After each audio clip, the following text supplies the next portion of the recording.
What's up, y'all? Welcome back to Dolphins Daily, your daily dose of Dolphins content with your boy, Chris Kane. Let's talk about the Dolphins. Whew, today was a doozy. We've been talking for the last couple weeks about cornerbacks we can pair with Jaylen Ramsey. He's one of the best in the game. We're moving forward with Jaylen as our alpha dog. And apparently, the whole time, the Dolphins were behind the scene trying to wheel and deal, right? Based on what I've discerned from multiple sources, this wasn't a Jaylen Ramsey led endeavor, right? Typically, when you're an older player, you want a contract extension, or if you want a winning, a more better situation, you request a trade. Sometimes behind the scenes, sometimes vocally, like a Miles Garrett did. That's not what this was. From what I've researched, the Dolphins didn't want to pay what the future extension of what Jaylen's going to be. He's extended through 2028. They thought he's 30 years old, not getting long in the tooth, but approaching long in the toothness. And maybe he still had pretty high value. Was great last year. The contract number is not crazy compared to the three newer contracts with Stingley, J.C. Horn, and Patrick Surtain. Like, they all got bigger contracts. So now Jalen's deal looks like it's kind of where it needs to be. So allegedly, the Dolphins are behind the scenes trying to find a better trade or trying to find some kind of assets for him. And they didn't get what they wanted, and the word got back to Jaylen.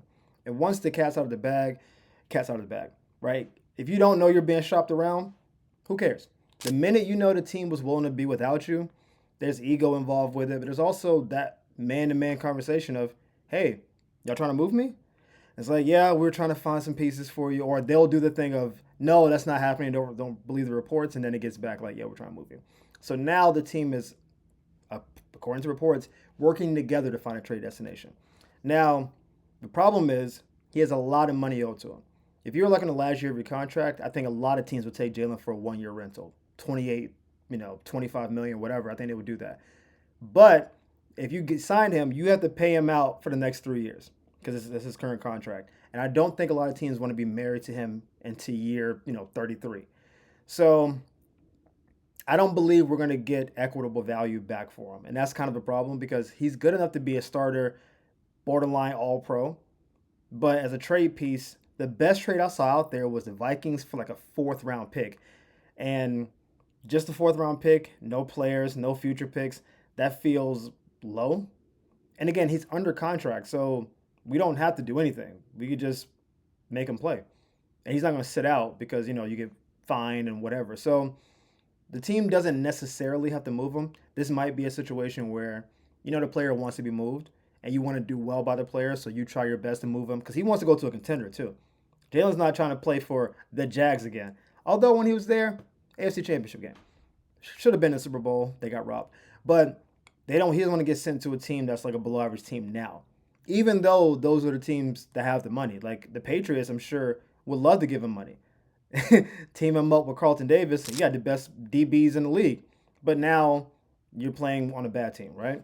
So the Vikings make sense because they need another cornerback, and they're a really good team. We're assuming McCarthy's going to be good next year. So that seems like a winning solution. But other than that, I haven't heard any great scenarios. I don't see a lot of value coming back right now. Maybe if he was willing to restructure his contract upon resigning, that will make him a more viable candidate. But this is shocking to me. I thought we would get a Tua restructure, maybe a Jalen Waddle restructure, maybe even a Jalen restructure before we got a possible trade. I had seen no indications of this happening, which is why I've been saying repeatedly on this channel, we should bring in a new corner that's younger in a version of Jalen so Jalen can tutor them to basically take his spot. That was my understanding the whole time. Evidently, no. The team had different plans. So this is jarring. We will probably be covering the story up until the draft. I imagine if he's going to get traded, it'll be between now and draft night. I don't see him surviving a draft because if a team, let's say they have their eyes on a certain cornerback, and we'll get into one later on, and that corner's off the board, and now they feel like they're hamstrung at a position and they don't like who's available, that's when the trade is like, hey, we offered you a 5th round, a 6 before, we're willing to go to a 4 because our 7 DBs are off the board kind of thing, right? That I can see that happening. That gives Dolphins a little bit more leverage because they may have to package one of their trades. Maybe we give like Jalen and a 5th or 6th to get like a 3rd back or something like that. It gives you just more tools. Once you spend on your draft picks, now it's just a money player situation. So This is jarring to me, especially because I didn't see about it. I do not want to see him go. I think he's very good at his position. I think he's arguably the fifth or sixth best corner in the league right now.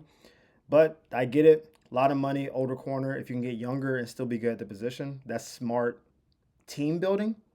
But we'll be following the story as we go along. Now, part of the story is that the Dolphins drafted a corner a year or two ago in Cam Smith and expected him to be either the future DB2 or maybe even possible DB1, right? You don't pick a cornerback in the second round and not expect them to start. That's not how that works, right? So we picked up Cam Smith from South Carolina. We thought, hey, second round corner, you should be starting now, at the very least, like in a slot.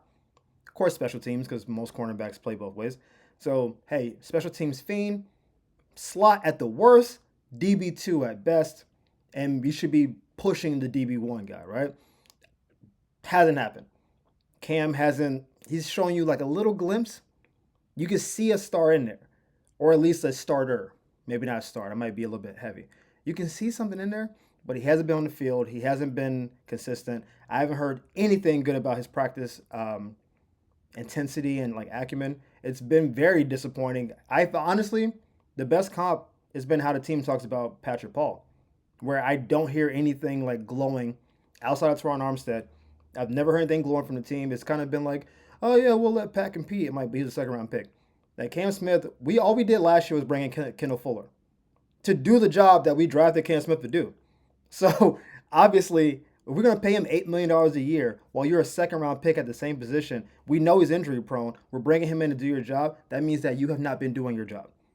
And that means that we don't even think you're really going to compete because Cater was better than him as well. So at the very least, going into next year, he would have been DB4. And he wasn't even that. He's more like DB6 or 7. So he has not been doing his job to the point where everyone's favorite GM, Chris Greer, had to speak out about it. And sometimes you can call somebody out. I call this calling somebody up. And so this is what he said. Cam Smith needs to come through at the end of the day. He's got to stay healthy and be on the field. He's shown some flashes, but this is a very big year for him. He knows what's expected because we can't hold his hand and wait for him anymore. Those are bars. He's like, hey, that's basically poop or get off the pot. It's like, hey, I'll make this prediction right now on Dolphins Daily. If Cam Smith is not a starter at some point this year for the Dolphins, he will not be on the Dolphins next year. Flat. That's not reporting. That's just when the teams are like, hey, we're not holding your hand anymore, that means we're getting tired of it. We're tired of your act. We're tired of potential. We're tired of you being on and off the field. We're tired of you not being committed, locked into the process. If you're not doing it in year 3, we don't have tolerance for this. We can draft a guy in the 3rd or 4th round to do what you do. So we haven't really spent any money on you for real. I really hope Cam Smith lives up to it because, again, he's supposed to be. That's why we drafted him thinking, man, imagine him as like number 2 and Jaylen and then Cater and then it just didn't happen. And I don't know if that's on him, but certainly the spotlight is on him for next year. Hopefully he steps up to the plate, but if he does not, he will not be a Dolphin in 2026. Guaranteed. Now, speaking of cornerbacks, we're going to talk about who could be a possible Jaylen Ramsey replacement. Once the trade request goes public the way this did, and he's already gotten a contract extension, I don't see a scenario where he doesn't get traded. Let me say that for the record. I do not see a scenario where Jaylen Ramsey comes back to the team next year. Even if they get pennies on the dollar, it's the cat's out of the bag. He signed an extension already, so we know it's not like, give me more money. Because you just signed an extension. You can't just keep stacking extensions, right? Like, so he's already got money coming in for 3 more years.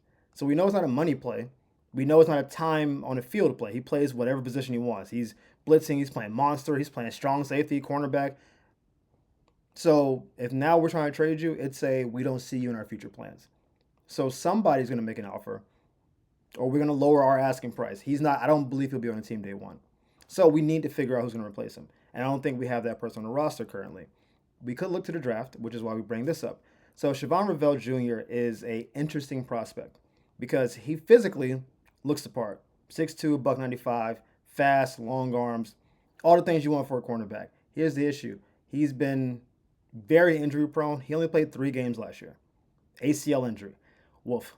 Y'all know how I feel about people coming off injuries.